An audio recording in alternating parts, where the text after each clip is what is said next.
because once they start getting on a roll and Harry Grant starts to scheme and probe, well, we're as good as done. So let's hope that the referee puts the whistle away and we can actually play some Origin footy and actually slow it right down. And because I think if we can slog it out with the big men we've got and the speed we've got out wide, that's our best chance. Today we're going to preview everything Origin, why New South Wales can win, but funnily enough, that is also one of the reasons why they might not. We got Will Badel back, who's got some fascinating stats around Origin as well. What else we got, Steve? Mate, we also talk about Queensland being favourite in Game 3 and the absolute brain fart of all brain farts, the Cody Walker incident, mate. Absolutely. And importantly, wins for both of our sides. That could be the first time. Actually, I think that is the first time we've been able to say that this year as well. So we'll excitedly talk about those games. Can't wait, Paul. Can't wait. Absolutely. Now, one of the things that Origin has been known for is you get your best players in there and then you find a way to make it work. Now, one of the things that's been clear, particularly in the first two games, is that we haven't had that gelling of Cleary, Moses and Tedesco at this point. If they can find a way to make it work and Blake Brayley gets more time on the field, then the upside there is there's massive potential for them to dominate, depending on how our forwards go, of course. But as we've talked about, if they don't gel, then we're back to where we were before, which is we're no hope. Yeah, spot on, Hawk. I look at this spine and I think to myself that that's got the ability to win it, but also the ability to lose it for us. Now, if you look at those three players on their club teams, they're the ones in control of football. You know, this year we've seen Tedesco sort of take a backward step now that Walker's starting to mature and DCE's in the game. But those three players, Moses, Cleary, Teddy, run the show at their own clubs. And then we talk about Brayley coming off the bench. He does a Cronulla at a dummy half when we've seen so dominant for their club side trying combined. Put simply, it hasn't worked up until now. So we're hoping, above all hope, as a Blues fan, that they can get it done on Wednesday. But I just see the problem of them gelling. Then you compare that to the Maroons spine. I don't know whether there's a Blues spine player that Slater would take over one of they've got. You know, Ponga and Grant have been huge. Munster's Munster, and even Walker. Walker at the moment's the favourite for the Wally Lewis medal. So right now, I think that the spine really need to come together for New South Wales. They need to find a way to gel. They need to find a way that they're all going to get a hold of the ball, but who is going to be the dominant standout performer, but just really crossing over with each other, and it's just not gelling nicely. Absolutely. The interesting thing for all these players, when they've been at their best, it's almost like they've been the focal point. And so if you look at when Moses has played, he's often played with a running 5'8", something we've talked about. He had Luai there in 2024 when we go up to Queensland and we win it, but also when he had that dominant game, it was a first half, and I think it was game 2 that year when we blew them out of the water. He had Luai there as well. If you think back to, we were talking about this yesterday because we were at the Para-Manly game talking about how we wished Tommy was playing in Origin and that he probably should have been. Back to around that 2020 mark when we had Latrell and Turbo in the centres. You got Nathan was on fire. We went up to Queensland and we win 2 games in Queensland to win the series 2-0 before we even get to game 3. Outside him, he had Luke Keary, who, from memory in those games, did a fair bit of running the football. I actually saw some highlights about that when they were talking about Keary and his representation, given he thought he was a Queenslander. And he had Cody Walker outside him, another guy who's fantastic at running the football. And Nathan really dominated that series, despite the fact that people say he hasn't. With 2 big bodies back in the centres that have done the job at Origin before, that's the upside. But it really comes down to all of those 3 players. Like, they've done it when they've been the dominant player, but maybe some of them having to put their ego aside and just play a role when one of them just runs the show. Yeah, spot on, mate. You mentioned Little to steal a saying that he's mentioned around being Batman and Robin. Unfortunately, these three guys are all Batman in their club side and haven't found a way to be able to understand that you can't have three Batmans on the field and four if Brayley, when Brayley comes on. They certainly won't make the mistake of playing Robertson for 80 minutes again. So they've got to find a way to gel. They've got to make sure that everyone's getting the ball. To your point, I genuinely think that our huge hope is to get our centres early ball. I think that has been something that we haven't done a good job of in the first two origins. So getting them early ball is going to be vital. But yeah, some one of those, two, at least one is going to need to take that, support role, that backup role, or through them are clashing for the football, as we saw with Will Stats a couple of weeks ago. It's just not going to work out, and Queensland are going to roll through us again like they have done the first two. Yeah. Interestingly, talking about Batman, yesterday Pezzett for the Eels was the best game he's played for Para because he was running the show and he was a lot more controlled and calm, and it wasn't like he was trying to have to assert himself on the game. He just played, so he might have suffered a bit from being that second stringer, which makes it even more interesting. He goes up to the Broncos when they've still got Ben Hunt, they've got Matt Duffy coming along, how that's all going to work as well. So yes, the more we talk about it, the more I don't like our chances, but if they can find a way to make it gel, and Teddy can be used more as a meter eater and just getting up the middle and less about trying to ball play, then we got to be some kind of hope. Now, as we talk about Origin, we've got Will on again, and he's got some really interesting stats about Origin, particularly Queensland and how they go about Game 3. So let's look at that now. Great to have you back, Will. How you been? Thanks, Hawk. Yeah, good, mate. Good. It's been cold up here in the mountains, so looking forward to lighting the fire this afternoon. Yeah, sounds very nice. Now, you've got some interesting stuff around the Broncos. They have been the story of the year, really, aren't they? The title defence has come crashing down. What can you tell us?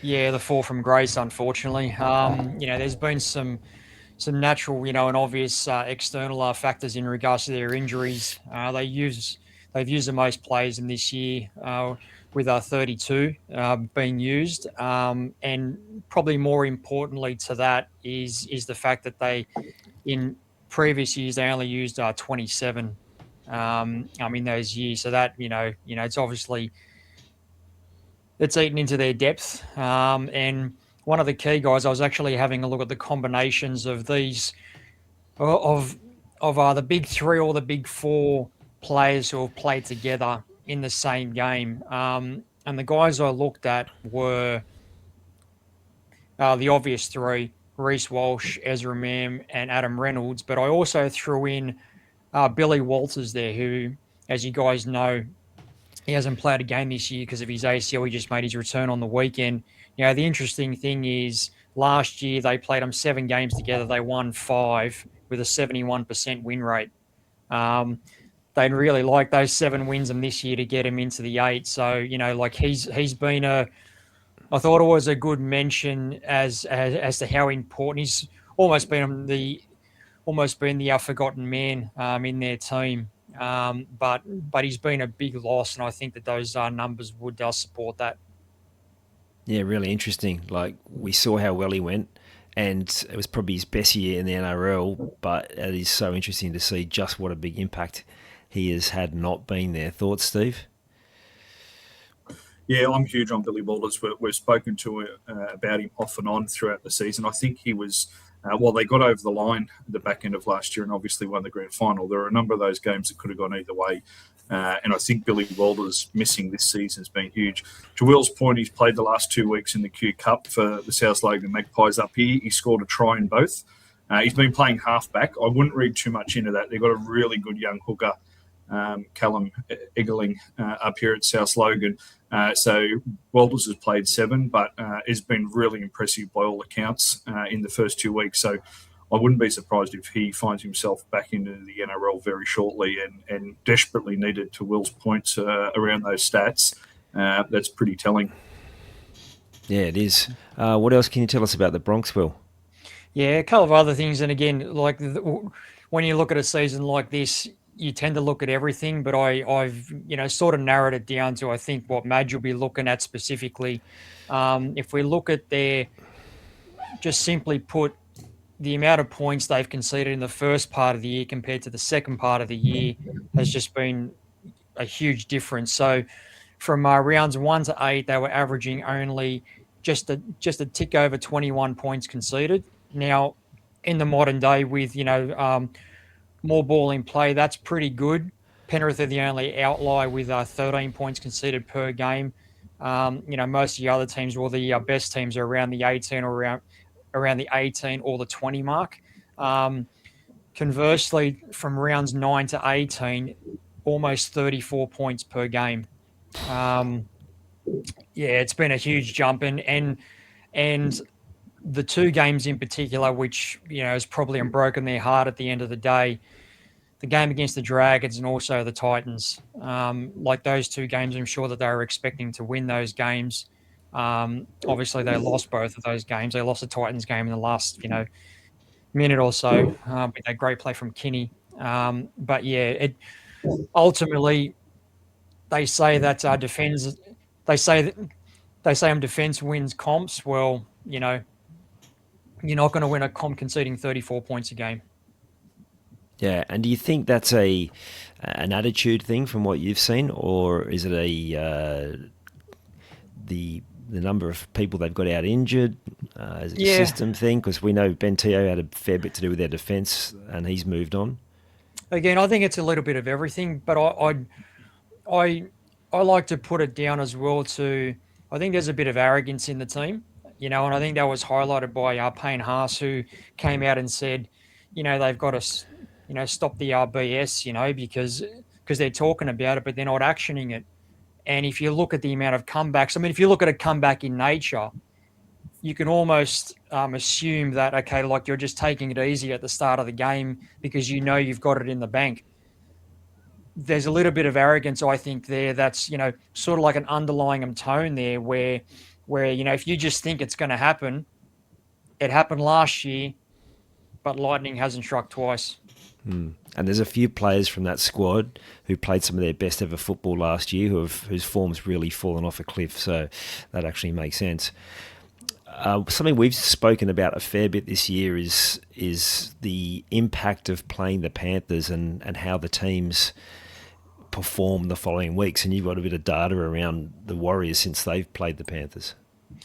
Yeah, it's been an interesting last 4 to 6 weeks for the Warriors. If we're looking at the results since they lost, including their result, they've gone loss and then a bye, loss, win, loss, and another bye.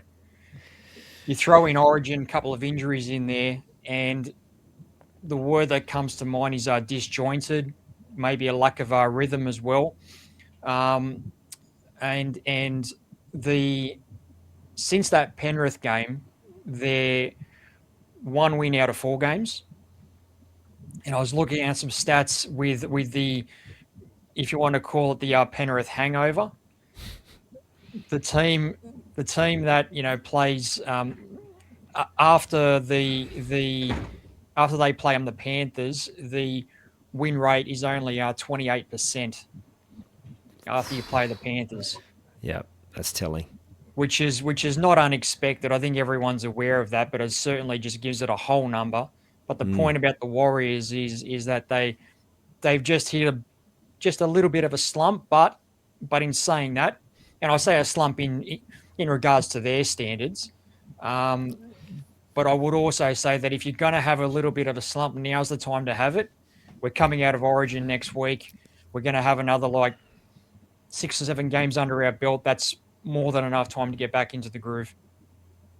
Yeah, I know a lot of teams go into almost a second pre-season towards the back end of the year. They may be a bit of that happening as well. You got any thoughts on that too, Steve? Yeah, it's a really interesting one. I mean, there's 2 ways to look at that. Obviously, Penrith are just such a hard team to come up against. They just dominate both sides of the football, and we've seen that throughout the year. So, Penrith turned up from round 1 this year and have really dominated. So, those stats from Will are not shocking, but when you hear them, you think, yep, That's how good Penrith really are. The flip side of the Warriors, they've got a fairly easy run the next month of football. So they've got the Tigers, the Dragons, the Bulldogs, and the Titans before they play Penrith again. So these next 4 weeks will be really interesting to see how they go. To your point around the injury, I think their middles, they've really missed, Fisher, Harris, Ford, and Barnett through injury or origin. Have missed those last few weeks as well. So I think it'll be really interesting to see what they do in the next month of football, leading into that Penrith game at home. It'll be a packed house there, and I think that'll be an absolute cracking game of football. So, yeah, it'll be an interesting watch, and I can't see those stats changing against the Penrith one. I think opposition teams are just going to continue to struggle the week after they play Penrith, which will be really interesting coming into the year. Because second, you'd think whoever comes fourth is going to have to play them in the semi-finals. So it'll be really interesting to see how they back up with the assumption that they lose against Penrith the first week of the semis, how they back up and play that second week. So, yeah, very, very interesting, Will. And it would be interesting to see what the stats are like on having played the Warriors as well. Now, post that game that you referred to, Panthers blew a massively under strength and under poor attitude Tigers 68-0, but then they've lost 2 since then as well. So I wonder if there is some sort of impact there. That'd be interesting to see. Perhaps it's not as glaring, but I imagine playing against that pack and that speed would not be would have an ongoing impact as well. So maybe one. And Hawk, that's a good point actually that you mentioned that because the Panthers did a similar thing earlier in the year where they smashed Melbourne by 50 and then lost to the Dogs the next week as well. So there's I guess you can call it a little bit of a hangover for them as well. But after a massive win, maybe they've just been a little bit off the ball as well. So that's not a bad point too. Yep. What have you got for Origin, mate? We for Blues fans, we want hope. What hope can you give us, mate? Okay, so the hope is that the game hasn't started yet, right? Everyone's a chance. Going into every game, you are a chance. But the mentality, I'd like to talk about the mentality since Billy Slater took over the Origin team in 2022. So I was just having a look again, just keeping it really simple. Having a look at how Slater's mentality for this Origin or this Queensland team, they are going into game threes. So their average completion in game threes since he took over is 85%. So you couple that with their average kick meters per game is 26% higher in game threes than it is in every other game.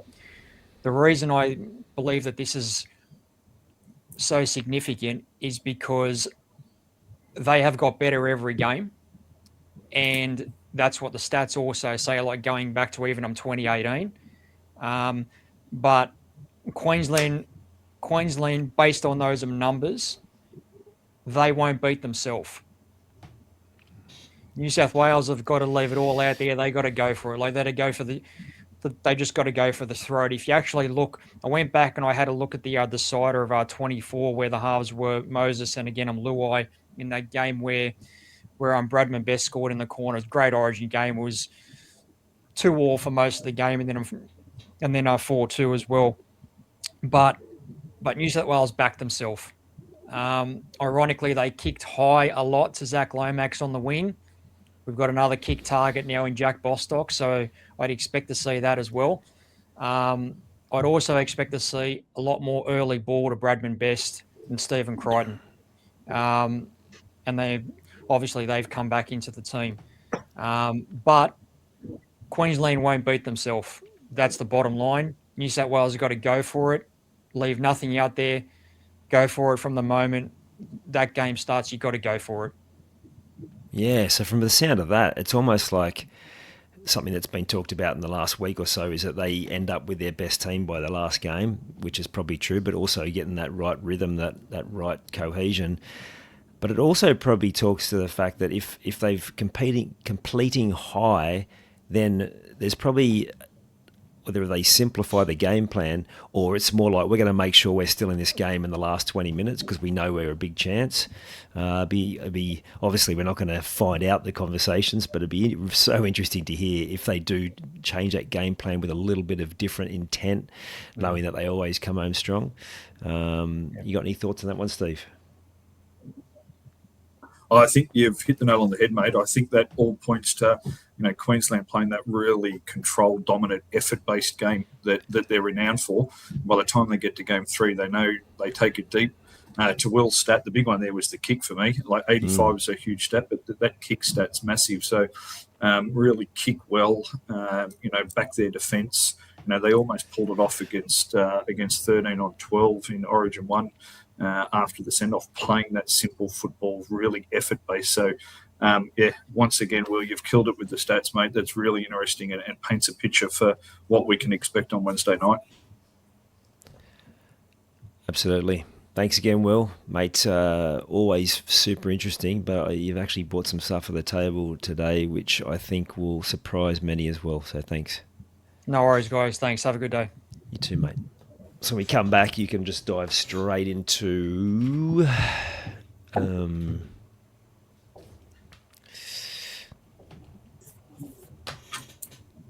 Queensland handling the favouritism. So you just want me to take off? Yep, when you're ready.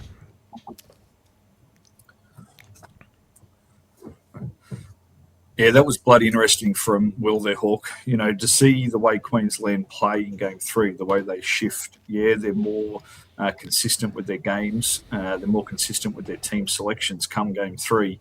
But just the way they play, it certainly points to, that effort-based game, that long kicking game, high completion rate, and just wear the opposition down. Queensland are happy to win the game in the 80th minute.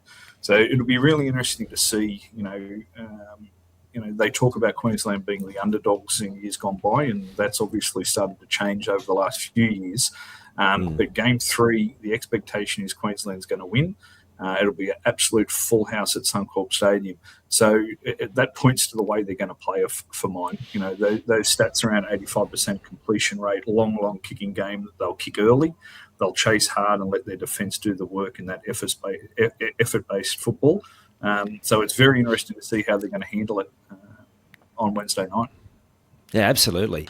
It'll be also interesting to see how it's refereed, because for mine, from what we've seen, particularly in the second half of Game 2, is that we need to slow the ruck and we need to be pushing the absolute boundaries of play the ball speed and just try to slow down that Queensland momentum, because once they start getting on a roll and Harry Grant starts to scheme and probe, well, we're as good as done.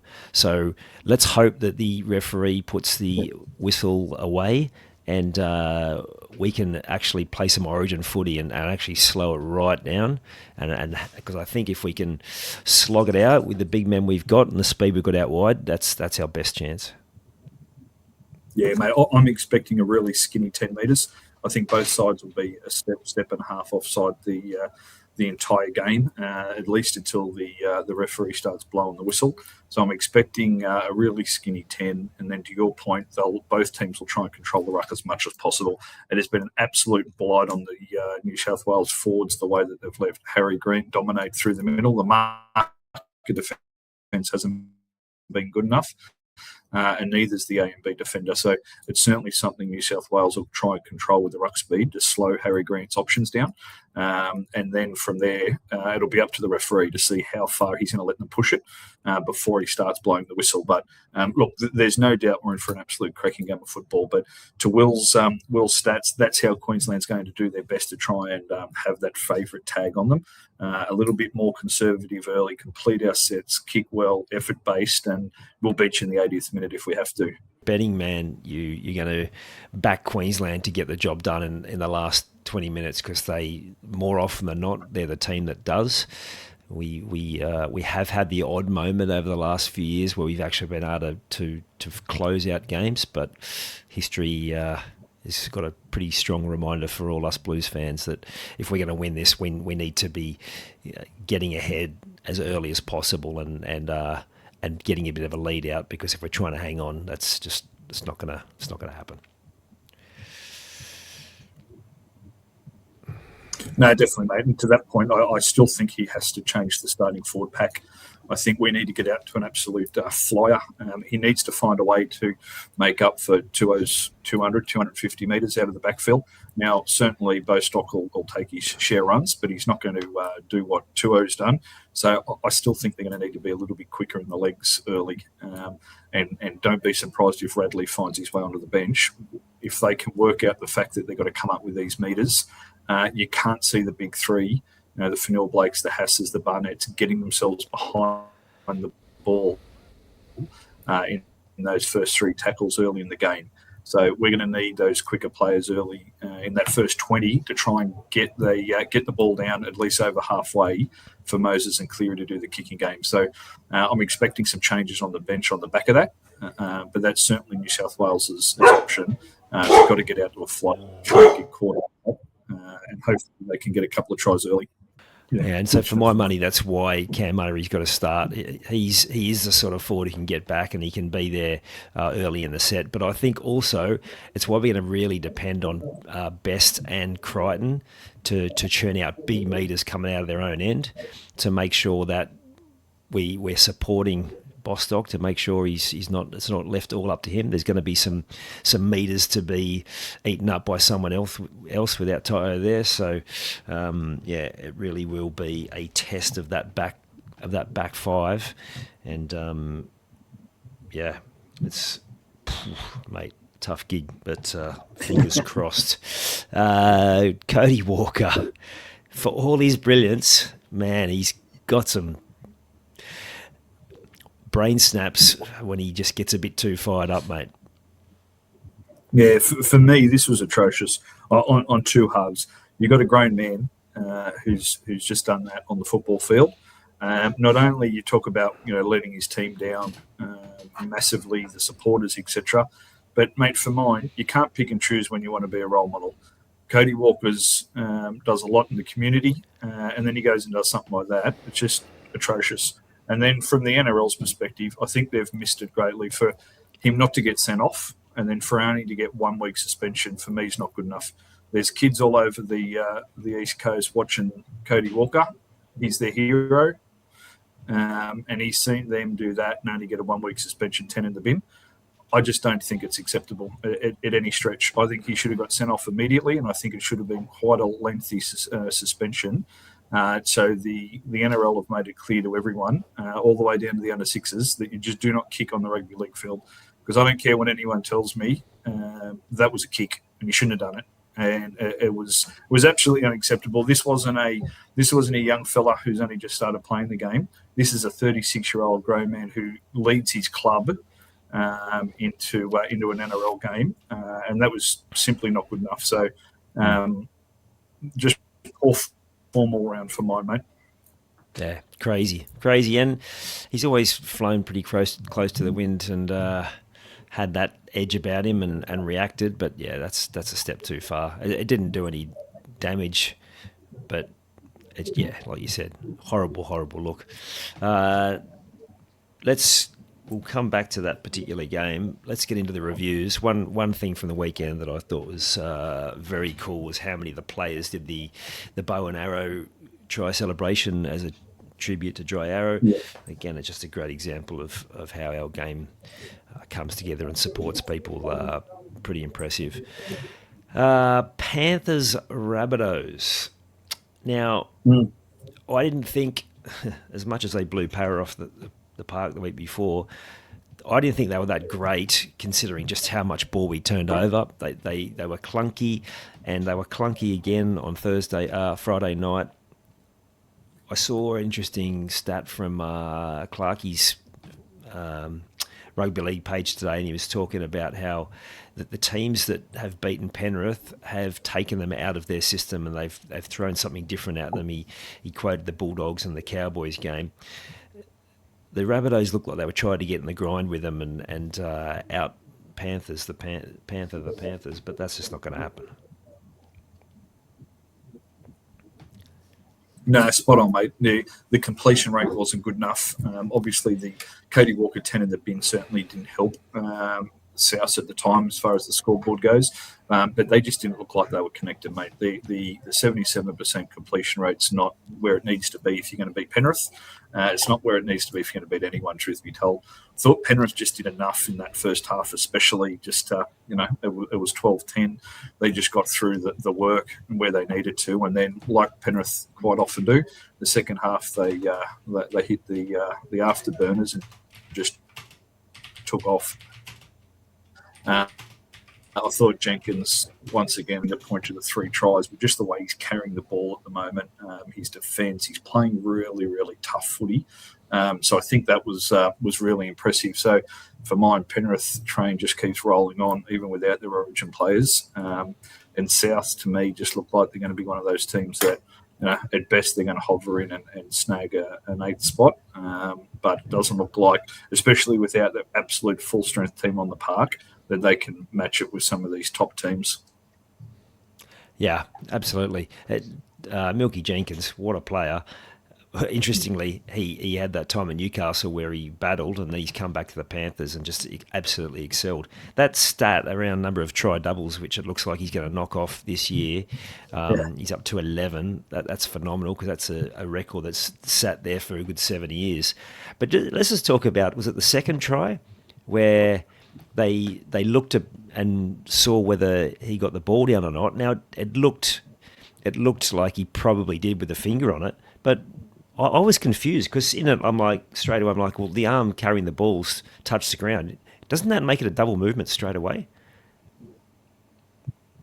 Yeah, for me, that shouldn't have been a try. For me, that was a penalty double movement. There was no way that should have been a try for mine, mate. Another howler from the bunker that just simply wasn't good enough. It certainly didn't change the result, but South didn't need that try to happen when it did, mate. No. They didn't even mention in the commentary. I was on Fox. I didn't even hear them talking about the double movement. They were just talking about the put down. So that's crazy in itself that just everyone missed that, because the amount that they nitpick around different things and then they don't, and then they sort of call things back, and then for them just to miss that altogether, it makes no sense. Yeah, no, agree, mate. Agree. Big performance by the rookie Dane Jennings. So it was only his second game. He played against Para the week before. He got over for a try, but just really hard carries. Just played tough footy. Played like he can handle the men's. He's only a young fella, but played strong and really looked like he's got a future in the NRL ahead of him, mate. Absolutely. Now let's get to one of the big results of the weekend. We talked about it in the preview show last week, that we thought the Dragons were a massive chance. We also talked about the Tigers playing for their season, and while it wasn't fantastic from the Tigers, they did hang in there, but they left it late, the Drags. At some point, did you think this is going to be one that we just won't quite get over the line? Because they only really led until the last 10 minutes. Yeah, 100%, mate. I think they scored 3 tries in the last 12 minutes of the game. So I was kicking stones there for a long time in the game. Look, Adam Dewey was sensational. We've spoken a lot about Dewey over this season. I thought his performance kept the West Tigers in it for a hell of a long time. He was really strong, but in the end, the Dragons found a way, which is not something that they've done well of late. When you're losing, becomes a habit, unfortunately, for the Dragons. But they found a way. Those 3 tries in the last 12 minutes, 2 to Valentine, who we've put a fair bit of negative feedback on, and rightfully so in my mind. But he finished the game really impressively. Look, it wasn't tremendous as far as completion rates and a few other things goes, but it was a performance that the Dragons needed, and West Tigers certainly didn't. We spoke during the week about what West season could look like if they dropped this game to the Dragons. And I think this is it. I called it before the game that we'd need to put the red line through them if they lost to St George. That's occurred. I just cannot see them making the 8 now, even fully fit. Obviously, Kai Pearce-Paul's gone for the season. Appy's got scans on a very, very similar injury. Looks like he's torn his pec. It just don't know how bad, but if he's out again for the year, Taylor May is gone for the season. He's had a shoulder reconstruction. So I can't see them making the 8 from here, which is really disappointing for their fans after the way they started the season. And for the Dragons, they just get that little bit better. Those young forwards have just got that little bit more experience, and another game rolls on for them. Yeah, absolutely, and it was great to see them looking so happy, and the fans at Cogra there looking pretty chuffed as well.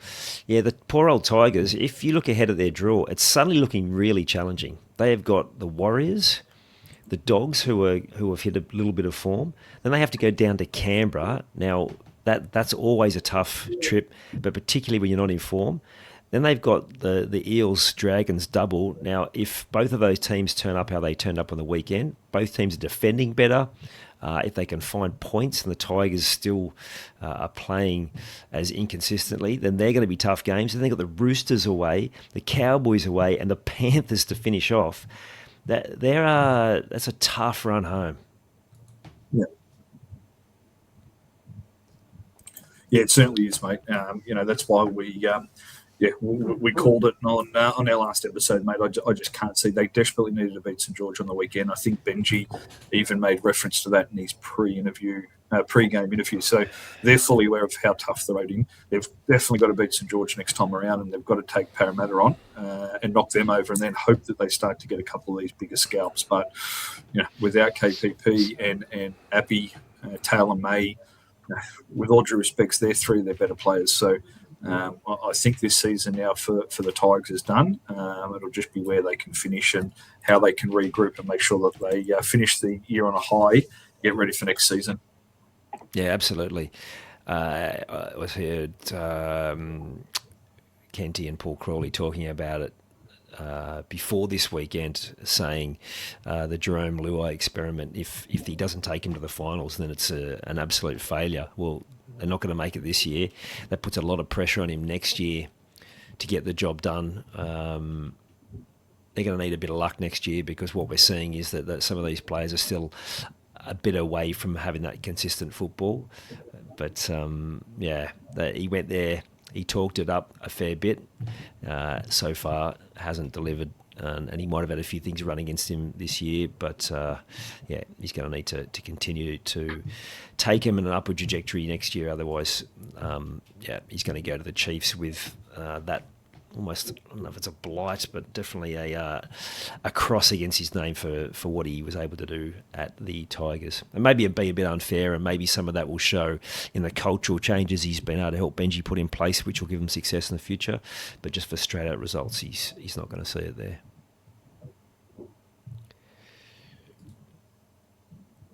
Yeah, spot on, mate. So if we go to the next game, we've got the Bronx and the Sharks. Now, I saw another interesting piece. I think it was from Clark again. He was talking about how much people were talking up the Sharks halves. Now, we haven't been alone in giving the Sharks halves a fair bit of stick. He said, before anyone gets carried away, we should look at the 16 games in total for the starting props for the Broncos and 2 debutant forwards on the bench. That there was hardly playing against a elite pack against the Sharks team that probably should have dominated far more than they did. What do you think? Yeah, look, I think that's probably a little bit harsh on the Sharks, but yeah, I agree, mate. At the end of the day, the Broncos are missing a number of players, and they have done for some time.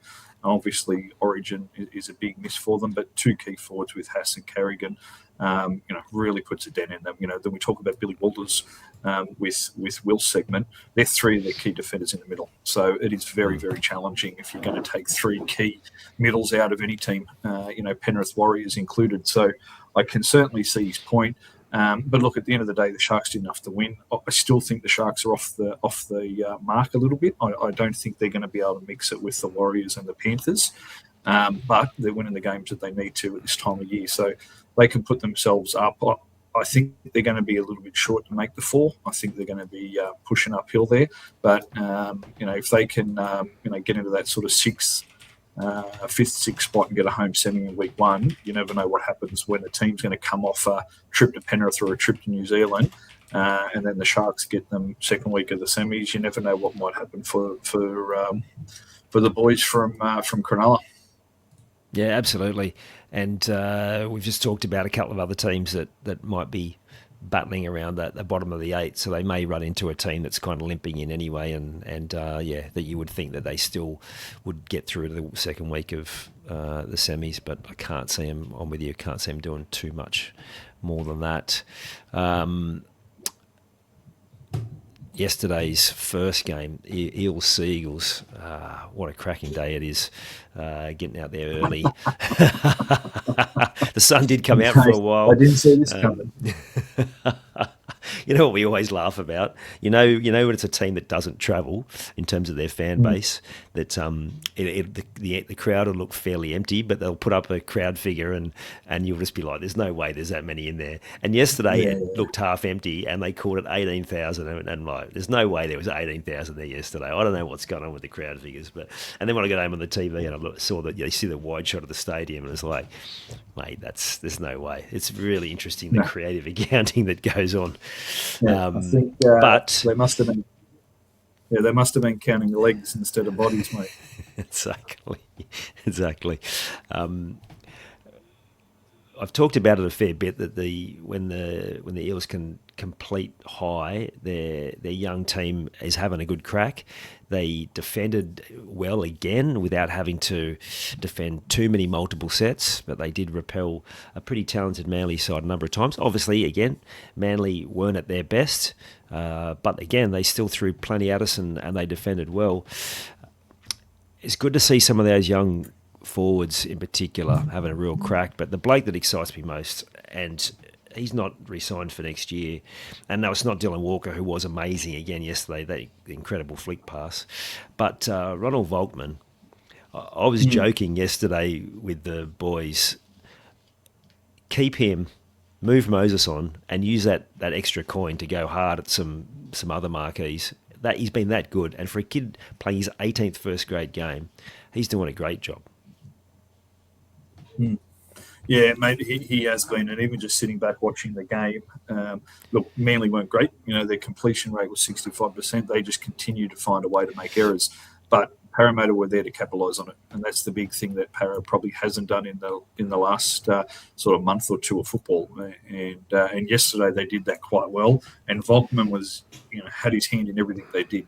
I thought Iongi was strong again from fullback. You can see he's just needs more time in the NRL, like Volkman, because they've just oozed talent and class. So it'll be interesting to see what Volkman does next year, whether it's Moses Volkman playing the halves with Pezza gone, obviously, or how they structure the side, because like the Dragons and the Tigers, Parra's looking towards next season now, so trying to get some game time into them. But certainly for mine, Volkman is NRL standard, and if Parra don't want him, someone else will certainly side him. There's no question about that.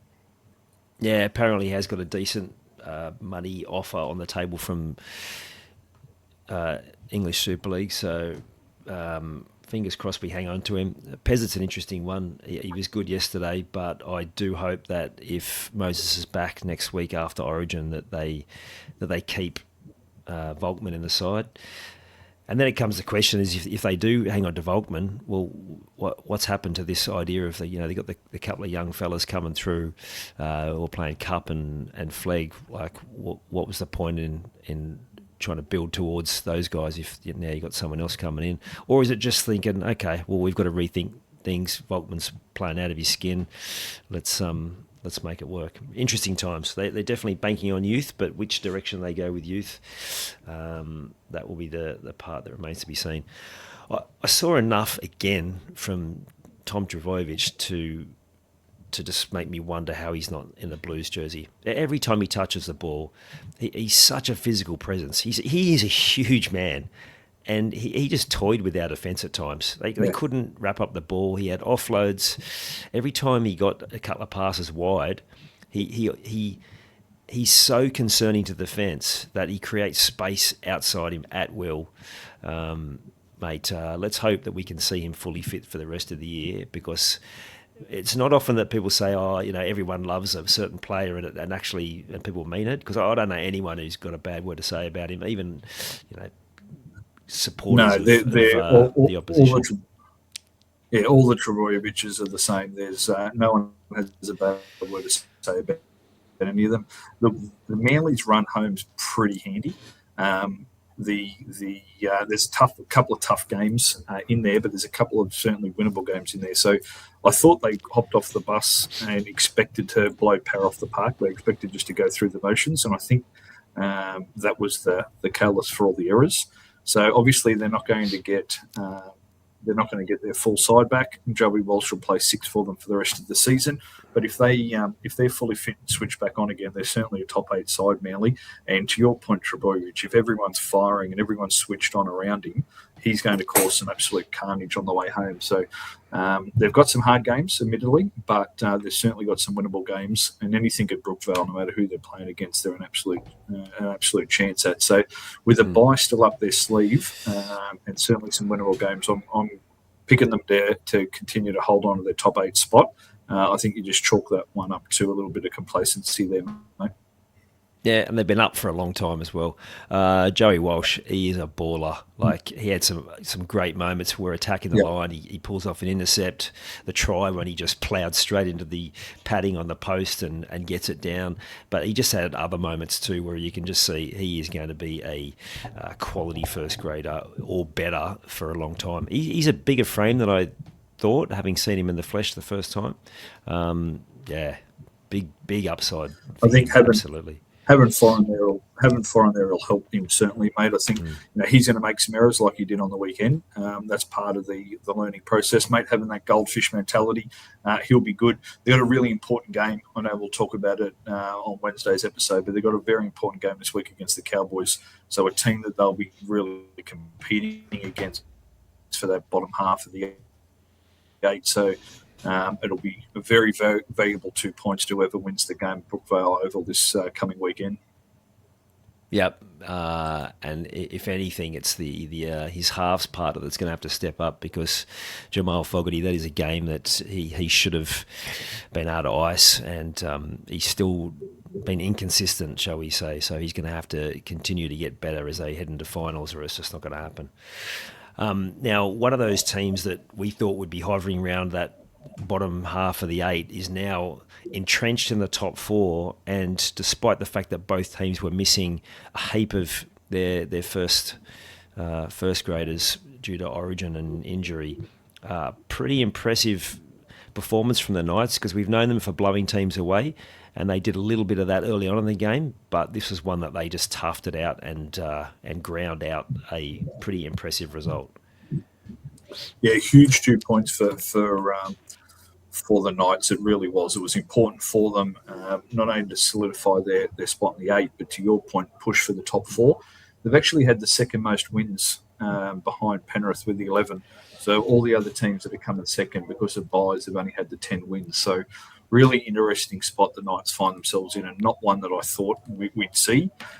Look, as far as the Dolphins are concerned, it's nothing to go panicking about. They were missing a lot of players, as we mentioned in the preview show, due to origin and then Izzy Katoa's injury. So they certainly weren't as free-flowing with their backs, especially, and didn't make the yardage that they normally do. Newcastle outran them for the game, both pre-contact and post-contact. So that's not something you see with the Dolphins pack very often, but you can see the players that they were missing. It's just one of those games that you chalk up a bit of origin damage, and you move on with next week. So I wouldn't be too fussed if I was the Dolphins fans, but as far as Knights fans, it's another game that they've won, and they just keep putting these 2 points on the board. So, in time gone by without Ponga, they were no hope. And that's a very, very valuable 2 points. So for mine, they're an absolute lock for the top 8 now. I think they only probably need 1 or 2 more wins. So they're going to be continuing to push for a top 4 spot now, which is huge for them, and pretty impressive from Adam O'Brien. Harold Holbrook had been pushed around from a few other clubs now. The Titans especially, probably unfairly, for him to put the results up on the board that he has. As we say, with a few missing players, has been quite impressive, the way they've gone about their footy. And then they develop the way they have, develop Fletcher Sharp, Fletcher Hunt, 2 young fellas that have come from nowhere that are very, very impressive replacements and starting to become first-string footballers, he's got a decent football side in his hands.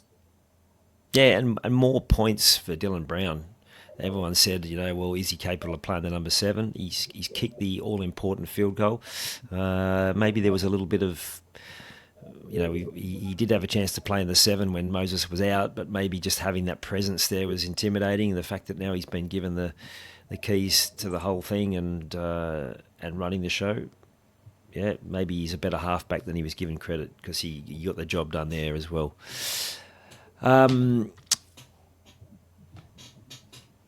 Where do we go from here? So, yes, we got to get to Gag's power rankings, mate. Where do we sit? Mate, absolutely red hot changes. I'm still gobsmacked, truth be told. Gagan has dropped the Dolphins out of his power rankings. I think that is very, very harsh. I think missing who they had. I don't know if there's any Dolphins fans out there want to give Gagan some open and honest feedback on socials, but he's stuck with Penrith and Warriors 1 and 2. He's moved the Roosters into 3, Knights into 4, dropped the Sharks into 5, and that means that the Dolphins and Manly, on the back of losses, have fallen out of the top 5. So, look, I can sort of understand Manly, just how, with respect to Para, they were certainly good enough to beat them, just how poorly Manly played. But for the Dolphins, I think that's very, very hard going from Gagan. But, the man's made his decision, so it'll be interesting to see how that plays out in the next week or two. Yeah, and let us know. Give him a spray if you feel like he's got that horribly wrong.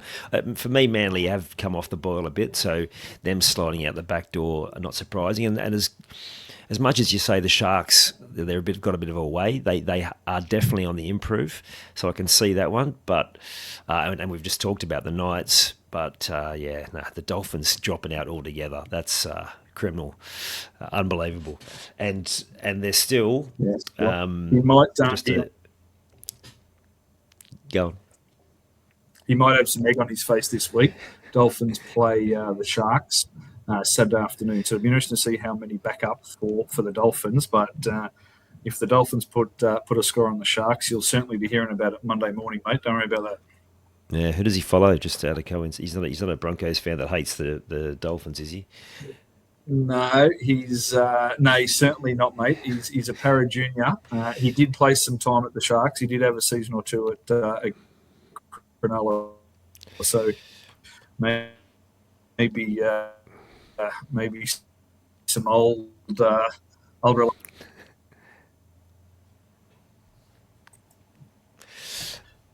Mate, you dropped out there at the end of that, so I'll have to make sure I edit that as well.